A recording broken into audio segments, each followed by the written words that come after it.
আসসালামু আলাইকুম দর্শক।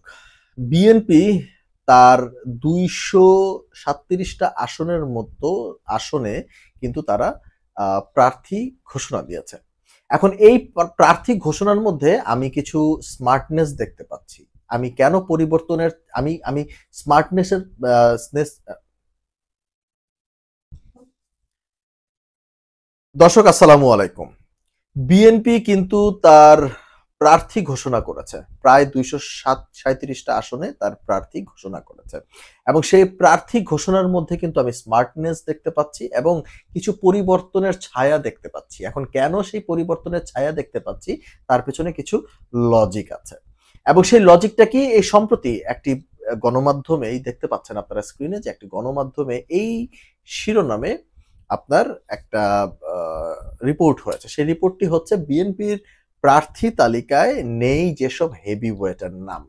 সর্বপ্রথম হচ্ছে আমি যদি বলি যে জামায়াত তার ৩০০ আসনের মধ্যে আমি যেটা শুরুতেই বলেছি ২৩৭ টা আসনে কিন্তু তারা প্রার্থী আপনার দিয়েছে। এখন মজার ব্যাপার হচ্ছে এই প্রার্থীর তালিকা দেওয়ার আগে মির্জা ফখরুল ইসলাম আলমগীর কিন্তু বলেই নিয়েছে যে এটা হচ্ছে একটা প্রাইমারি। এরপরে কিন্তু পরিবর্তন হতেও পারে। আজকে গতকাল সন্ধ্যায় কিন্তু আপনার এই প্রার্থীর তালিকাটি দিয়েছে। এখন মজার ব্যাপার হচ্ছে যে এই প্রার্থীর তালিকার মধ্যে এই যে হেভি ওয়েট যারা আছে তাদের নাম নাই। এবং তার নাম না থাকার পেছনে আমার কাছে মনে হচ্ছে বিএনপির একটা স্মার্টনেস আছে এই জায়গাটার মধ্যে এবং আমি একটা পরিবর্তনের ছায়া দেখতে পাচ্ছি এবং ভবিষ্যতে আই মিন আগামী দিনগুলোতে যদি বিএনপি এই তালিকাটা বজায় রাখতে পারে আমার কাছে মনে হয় যে অনেক কিছুই কিন্তু আপনার বিএনপির পক্ষে চলে যেতে পারে। এবং এইখানে যাদের নাম দেয়া হয়েছে, যাদের নাম দেওয়া হয় নাই, তার মধ্যে একজন ব্যক্তির সম্পর্কে আমার কাছে মনে হয়েছে যে ব্যক্তিটিকে আসলে দল আপনার ডিনাউন্স করলো নাকি ব্যক্তিটির ত্যাগ দল দেখতে পারে নাই। আমার কাছে এটি একটা প্রশ্নের জায়গা। সেটা হচ্ছে রুহুল কবির রিজভী। আপনারা যদি বিএনপির এই নেতাটিকে দেখেন, বিএনপির জন্য সবকিছু সে ত্যাগ করেছে। এখন যদ্দূর আমরা জানি যতটুকু গণমাধ্যমে এসছে, বিএনপির জন্য সে সব ত্যাগ করেছে। সে পল্টন অফিসে সে ঘুমাইছে। সে সেখানে থাকছে। সেটা তার একটা সংসারের মতো হয়ে গেছে। এখন সেই রুহুল কবির রিজভীকে আমি জানি না দল কি কারণে আপনার তাকে মনোনয়ন দেয় নাই বা তাকে কেন নির্বাচন করার সেই জায়গাটি তাকে করে দেয় নাই। আমার কাছে মনে হয় যে এই জায়গাটিতে দলের একটা বিবেচনা থাকতে পারে। কিন্তু এছাড়াও আপনি যদি দেখেন যে আ যুগ্ম মহাসচিব হাবিবুন নবী সোহেল, তারপরে সদস্য মনোনীত যুগ্ম মহাসচিব হুমায়ুন কবিরের নামও কিন্তু এই তালিকায় নেই। হুমায়ুন কবির হচ্ছে তারেক রহমানের পররাষ্ট্র উপদেষ্টা। তার নামও কিন্তু এখানে নেই। তারপর হচ্ছে বিএনপি চেয়ারপারসনের উপদেষ্টা আব্দুস সালাম, মোয়াজ্জেম হোসেন আলাল, আমিনুর রশিদ ইয়াসিন, তারপরে দলটির ভাইস চেয়ারম্যান আসাদুজ্জামান রিপনের নামও কিন্তু এই তালিকায় নাই। সবথেকে মজার যেই ব্যাপারটি আমরা এখানে দেখতে পেরেছি সেটি হচ্ছে আপনার এই আসনে একবার প্রার্থী হয়েছিলেন আরেক নেতা রবিউল ইসলাম রবি। তাদের দুজনের নামও নেই এই ঘোষণায়। মানে হচ্ছে একজন আমি যদি বলি রুমিন ফারহানা এবং আরেক রবিউল ইসলাম রবি এই ২ জনের নাম কিন্তু নাই। সবথেকে বড় কথা হচ্ছে গত ১৬ বছরে আপনার বিএনপির মধ্যে থেকে যদি কেউ বেনিফিট নিয়ে থাকে আওয়ামী লীগের, তার মধ্যে একজন হচ্ছে রুমিন ফারহানা। এবং সেই রুমিন ফারহানার নাম কিন্তু এই তালিকায় নাই। এবং ডেফিনিটলি এটা আমরা অনেকেই আশা করেছিলাম যে এবং আমরা ভাবছিলামও যে রুমিন ফারহানার নাম হয়তোবা থাকবে না। এখন ভবিষ্যতে মানে আগামীর দিনে রুমিন ফারহানার স্টেপটা কি হবে সেটা হচ্ছে কারণ রুমিন ফারহানা কিন্তু খুবই হেভি ওয়েট কারণ বিএনপিকে এক হাতে কিন্তু তিনি বিভিন্ন টক শোজ গুলোতে রিপ্রেজেন্ট করেছেন। আর রবিউল ইসলাম রবির কথা যদি আমি বলি আপনার জানেন রবিউল ইসলাম রবির বিরুদ্ধে আপনার একটা কিন্তু আহ হত্যার কাণ্ডের একটা ঘটনা আপনাদের মনে আছে কিনা জানি না মহানগর আবাসিক এলাকাতে একটা ফ্ল্যাট নিয়ে তার কোম্পানির একটা ফ্ল্যাট নিয়ে একজন দীপ্ত টিভির এক সংবাদকর্মী আপনার তাকে মারধর এবং পরে তার মৃত্যু হয়েছে এবং সেই ঘটনাটিতেও কিন্তু রবিউল ইসলাম রবির কিন্তু আপনার দায় রয়েছে, বিকজ তার কোম্পানির ছিল সেটি, সেই কোম্পানির লোকেরা হচ্ছে সন্ত্রাসী হামলা চালায়। এখন এই রবিউল ইসলাম রবিকেও কিন্তু সেই প্রার্থী থেকে বাদ দেয়া হয়েছে। মজার ব্যাপার হচ্ছে যে মাগুরার একটি আসন থেকে এবার দলীয় মনোনয়নের জন্য চেষ্টা চালাচ্ছিলেন আলোচিত নেতা, ঢাকা মহানগর দক্ষিণ যুবদলের সদস্য সচিব রবিউল ইসলাম নয়ন। তাকেও বাদ দেওয়া হয়েছে এবং নয়নের বিরুদ্ধে আপনারা জানেন যে চাঁদাবাজি, দখলবাজি, নানান রকমের অভিযোগ, এবং দলের উচ্চ পর্যায়ের কাছে রবিউল ইসলাম নয়নের বিরুদ্ধেও কিন্তু একটা রিপোর্ট গেছে যে কোন জায়গা থেকে কত টাকা চাঁদা তারা আপনার নিয়ে থাকে এবং সেই চাঁদার টাকা কার কার পকেটে যায় সেটি নিয়েও কিন্তু বিস্তর একটা রিপোর্ট কিন্তু আছে এবং সেই রিপোর্ট উপরের মহলেও গেছে।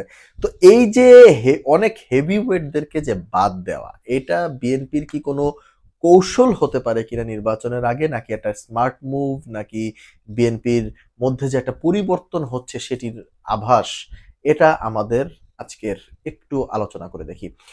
আপাতত আমার কাছে মনে হচ্ছে যে এই বিষয়টি টোটালি হচ্ছে আপনার পরিবর্তনের একটা সাইন। বিএনপির উপর মহল থেকে যাদেরকে গ্রিন সিগন্যাল দেওয়া হয়েছে, এটা হচ্ছে পরিবর্তনের একটা সাইন এবং নতুন এবং আপনার ক্লিন ইমেজ, যতটুকু সম্ভব যে ক্লিন ইমেজদেরকে আপনার স্থান দেয়া যায়, তো তাদেরকে স্থান দেওয়া হয়েছে। তো বাকিদের বিরুদ্ধে হয়তোবা দল পরবর্তীতে সিদ্ধান্ত নিতেও পারে, কিংবা তারা হয়তোবা স্বতন্ত্র প্রার্থী হয়েও কিন্তু আই মিন ভোটের মাঠে লড়তে পারেন। যদি তারা স্বতন্ত্র হয়ে যদি জিতে আসতে পারেন, তবে এটা হবে, এটাও বিএনপির জন্য আমি বলবো এক এক প্রকার জয়। অথবা আপনার যদি তারা নাও জিতে আসে, তারা বিএনপিরই থাকবে, কিন্তু এই মুহূর্তে দল যে সিদ্ধান্ত নিয়েছে, আমি মনে করি যে সেই দলের প্রতি সেই সম্মান বা রেসপেক্টটুকু থাকবে। তবে আপ টু বটম এই জনগণ, মানে আমরা যারা জনগণ আছি, আমরা কিভাবে এই এই যে হেভি ওয়েট যারা বাদ পড়লো, তাদেরকে আমরা আসলে কিভাবে দেখছি? আমার কাছে মনে হয় যে অভিযোগ রুমিন ফারহানার বিরুদ্ধে, তারপরে হচ্ছে আপনার রবিউল ইসলাম রবির বিরুদ্ধে, তারপরে নয়নের বিরুদ্ধে যে অভিযোগগুলো আছে, সেই অভিযোগগুলো নিয়ে কিন্তু দল যে স্টাডি করছে, দলের মাথায় যে সেই দলের নলেজের মধ্যে যে তাদের সেই কর্মকাণ্ডগুলো আছে, এইগুলোই কিন্তু আমার কাছে মনে হয় যে খুব আমার কাছে ব্যক্তিগতভাবে মনে হয়েছে যে দলের হাই কমান্ডের কাছে এই রিপোর্টগুলো আছে, যার প্রতিফলন কিন্তু এই হেভিওয়েটদের বাতিলের মধ্য দিয়ে কিন্তু একটা প্রমাণ হয়েছে। মানে এখন পর্যন্ত বাতিলের মধ্য দিয়ে প্রমাণ হয়েছে। দর্শক, আপনাদের মনে থাকার কথা, আমি আপনাদেরকে বলেছিলাম যে বিএনপি ৭০ থেকে ৮০টা আসনে ছাড় দিতে পারে। মজার ব্যাপার হচ্ছে আমার কথাই কিন্তু সেটি হলো, ২৩৭টা আসনে দিয়েছে ছাড়। তার মানে মানে আমরা যদি এদিক দিয়ে দেখি, মানে টোটাল হচ্ছে আপনার সবকিছু মিলিয়ে আপনার ৬৩টা আসনে তারা হচ্ছে ছাড় দিয়েছেন এবং এই ৬৩টা আসন আপনার মোটামুটি এটা পরবর্তীতে ৭০-এর কাছাকাছি যেয়ে কিন্তু পৌঁছতে পারে বলে আমার কাছে মনে হচ্ছে। এবং এখন পর্যন্ত এই যে দলের মধ্য থেকে যে ছাড় দেয়া হয়েছে, হ্যাঁ? যে আমার কাছে মনে হচ্ছে যে এই যে ৬৪ না, সরি ৬৮টা আসনে, সরি ৬৭টা আসনে ছাড় দিয়েছে। মানে প্রায় ৭০টা আসনের মতোই তারা ছাড় দিয়েছে। এবং এটা আসলে ৬৭ থেকে আস্তে, আস্তে এটা ৭০ এও যেতে পারে, কিংবা আরো মানে কমেও আসতে পারে। তো বিএনপি যে এই যে ছাড়গুলো দিচ্ছে, তার সমমনা দলদের জন্যই কিন্তু ছাড় দিচ্ছে। এবং অন্যদিকে বিএনপির আরো যেটা আমার কাছে স্মার্ট মুভ মনে হয়েছে, এবং আমার কাছে আরো যেটা মনে হয়েছে যে বিএনপি আরো একটা পরিবর্তনের যে লক্ষণ, সেটা হচ্ছে একই পরিবারের থেকে অন্য সদস্যদেরও কিন্তু মানে মনোনয়ন দেয়া হয় নাই। ফর এক্সাম্পল, সেটা হচ্ছে যে আপনার আমি যদি বলি, সেটা হচ্ছে যেমন বিএনপির স্থায়ী কমিটির সদস্য সালাউদ্দিন আহমেদের স্ত্রী হাসিনা আহমেদকে মনোনয়ন দেওয়া হয়নি। মির্জা আব্বাসের স্ত্রী আফরোজা আব্বাসকেও মনোনয়ন দেওয়া হয়নি। ইকবাল হাসান মাহমুদ টুকুর স্ত্রী সাবেক সংসদ সদস্য রুমানা মাহমুদও বাদ পড়েছেন এই তালিকা থেকে। এখন এই যে আপনার যারা অলরেডি হেভি ওয়েট নেতা আছেন সালাউদ্দিন আহমেদের মতো, তার স্ত্রীও যখন মনোনয়ন পায় নাই, তার মানে এটা বুঝে নিতে হবে এটা হচ্ছে পরিবর্তনের লক্ষণ। এবং এই যে পরিবর্তনটা বা বিএনপির মধ্যে এসছে, এটাকে আমি মনে করি বাংলাদেশের আগামী দিনের রাজনীতির একটা, আমি বলবো পজিটিভ দিক। এবং এই পজিটিভ দিকটা আমাদের মনে হয় যে তারা যদি নির্বাচনের পরে যদি ক্ষমতায় যায়, বিএনপি যদি ক্ষমতায় যায়, তাহলেই আমরা বুঝতে পারবো আদতেও কিন্তু পরিবর্তন কি কিছু পরিবর্তন হয়েছে কি হয়নি। যদি সেই পরিবর্তন না হয়ে থাকে, তাহলে জনগণ আবার ডিসিশন নিতে পারে যে তারা কাকে নির্বাচিত করবে। আপাতত এই পর্যন্তই। আপনারা এই হেভি ওয়েটদের বাদ পড়া নিয়ে কিংবা এই যে পরিবারতান্ত্রিক এক পরিবার থেকে যে মানে আরেকজন আপনার মানে একই পরিবারের ২-৩ জন সদস্য যে আপনার মনোনয়ন পায় না, এগুলোকে আপনি কিভাবে দেখছেন সেটি অবশ্যই কমেন্টের মাধ্যমে জানিয়ে দিতে পারেন। ধন্যবাদ।